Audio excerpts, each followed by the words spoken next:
All right, Algebra 1.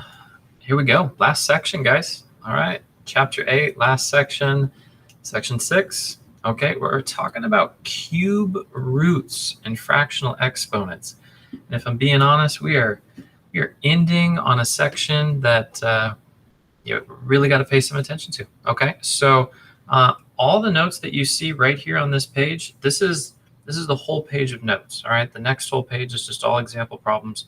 So I think it would probably be best if you guys just really focused in, maybe took a screenshot of this or something, and you got all of it down. And then what I'd like to do is I'm going to zoom in because cube roots, that might be something a little bit different.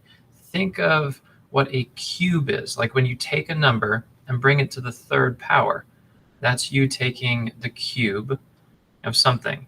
But if you take a cube root, that's the exact opposite.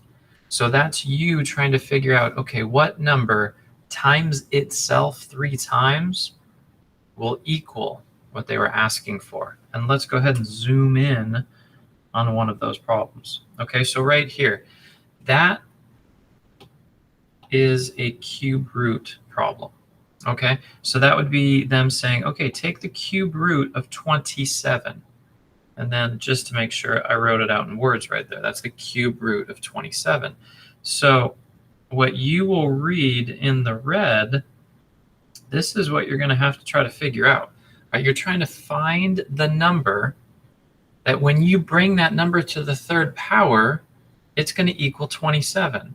So what we're saying is some number times itself times itself. That's the same thing as saying that number to the third power will equal 27. And this is what we're looking at. Okay, so if they say, hey, cube root of 27, how do we figure that out? This is mentally what you're trying to figure out here. Some number, let's zoom in, some number to the third power that equals 27. Okay? Always start with low numbers. That's a mistake that students make, is you get so used to doing like taking the square, because you're thinking square root, and you may think numbers that are a little bit bigger, but cube roots, the numbers are even smaller because you get that extra time to multiply it by itself. All right, so our final answer is actually going to be the number 3. And then how do we check that? Follow it here. 3 times 3 times 3 is 27. So therefore, they would say, okay, what is the cube root of 27? It's 3. All right, so we've been working with square roots up to this point. And that's when you take a number and you multiply it by itself. And then I was wanting all of you guys to memorize all of the perfect roots from 1 to 20. Well, now we're getting a little bit of a dose with cube roots. And this is kind of like one step even further, that it usually is pretty uncommon for people to have some of these things memorized. So it might benefit you to maybe have like just like 1 to 5 or 1 to 6, something really small. So what I mean by that is, what's 1 times 1 times 1? That's easy, that's 1. Okay, but now what's 2 times 2 times 2? Okay, that's 8. And now what's 3 times 3 times 3? Well, we just did that. That's 27. And do that maybe just up to 6. All right, and see if you can kind of keep that floating around your head. All right. Now comes a newer concept even, when you have this guy right here, a fractional exponent. So now we're saying, okay, take a number and bring it to a power, but this power isn't a whole number, it's a fraction. Okay, and I'm going to zoom in right here because the 2 parts of a fraction with this exponent, they each mean something. So what do they mean? Well, the number on the bottom, here's our example. What if we just have x to the 1/2? The number on the bottom, all right, and I kind of want to make sure you see this, just this number, if you have a 2, that number means you will take the square root. The number on the bottom is used to represent the root. So that means if you're looking at a 2 on the bottom, it's a square root. If you had a 3 on the bottom, it's a cube root. Okay, so you're going to have to see these notes, memorize this, and I know repetition is key with math. So what does the number on top tell you? All right, let's scroll over. The number on top tells you what power to take your root to. Now, I understand it. It's confusing. See the problem, all right? This is a full example problem right here. 64 to the 4/3 power. All right, remember the number on the bottom tells you what root, and this is the first thing you do. That's why I put all of this info here to guide you through it. The 3 tells you it's a cube root. I put this in parentheses because I have to do this first. Figure out what the cube root of 64 is. It's 4. Then the second thing you do is this top number is the power that we're going to take it to. So that's why you're going to see a 4 right there. This 4 right here comes from this 4 right here. 4 to the 4th is 256. Those are the steps you go through. All right. Again, let's zoom out. Here's the whole page. That's the note page. Now let's do the example problems. Okay. All right. So first one here is a cube root of 125. Okay. So they are asking what number to the 3rd power will equal 125. Now, like I said, if you could memorize at least 1 through 6, I mean 1 through 7, great, but like 1 through 6, I always find that that's pretty helpful. That gives you a good jumping off point. Then you're going to know I got to start low. All right, because as I even up that number by 1, like the difference from 3 to the 3rd and 4 to the 3rd, it just gets a lot bigger. So you're going to figure out this is within that range. 125 is within that 1 to 6 range. And what we're looking at is the number 5.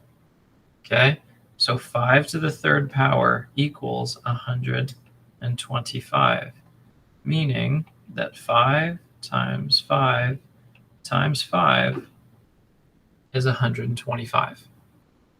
Okay, so yes, it seems at first like it's a bit of guess and check, but as you start to memorize these, you're going to have a much better starting point because you won't just be straight guess and checking. You'll know what some of these answers already are. So that means the cube root of 125 is 5. Okay, let's take a look. Number 2, we're looking for the cube root of 729. Then we're going to subtract that answer by the square root of 25. Okay, so this one right here we've done many times. We know that's easy enough. All right, 5 times 5 is 25. All right, so now what we're looking at is this guy right here. We're trying to figure out what number to the 3rd power will equal 729. All right, now I know I've told you to memorize, 1 through 6, but I think you're going to find that 1 through 6 won't cut it. All right, so we got to go bigger than 1 through 6. We got to go bigger than 1 through 7. So you got to keep trying it, and you got to kind of keep working your way up. Now, you know that if you were to take 10 to the 3rd power, that's going to be 1,000. So we know that that's too big. So at least we understand that we're looking at something less than 10. And what I've already given you clues to is it's bigger than 6, it's bigger than 7. So you got to keep working it. And you're going to find that in this case, we had to go all the way to 9. Okay, so what that means is that 9 times 9 times 9 was equal to 729. Okay, all of that was to figure out what's the cube root of 729. And then we're just going to say 9 minus 5, and it's just 4. Okay, but of course the hard part was getting the cube root. We knew the square root. We knew once we had that cube root, it was just simple subtraction. Okay, let's take a look. Number 3, now we're looking at one of these fractional exponents. Okay, always start with the bottom number. If it's a 2, that means square root. So this is a 2. We start with that. So we are going to now take the square root of 121, but we have to put this in parentheses because the second thing we're going to deal with is a -1 that will be on the outside. And you remember, we've done a section in this chapter where you have negative exponents. That means you have to flip it. So let's go through our process here. What's the square root of 121? It is 11. But now that's in parentheses, and it's brought to the -1 power. You never leave an exponent as a negative. So I'm going to have to flip this. That's going to give me 1 over 11 as my final answer there. I had to flip it down. 11 to the power of 1 is 11. And don't forget, when you leave an entire side blank, there is a 1 there. So that is how I get this one right here. All right, let's do our last example problem. Here we go. Don't forget, always start with the number on the bottom. It's a 2. That means take the square root. So in parentheses, square root of 81. Then, secondly, bring that answer to this power. So that's going to be to the power of 3. Square root of 81, everybody knows that one. That's 9. So now you're looking at 9 to the power of 3. And if you remember, we did this exact same thing in number 2, didn't we?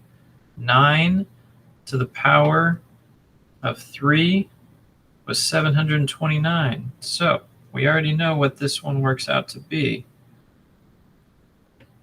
729. Okay, there we go. There's your whole example problem page worked out, everything there for you. You guys got this, all right? Don't give up. Don't let down. All right, a lot of you guys started this chapter very strong, and I want you to finish this chapter strong. All right, keep it up. Ask me questions in class. We'll see you guys in the next one.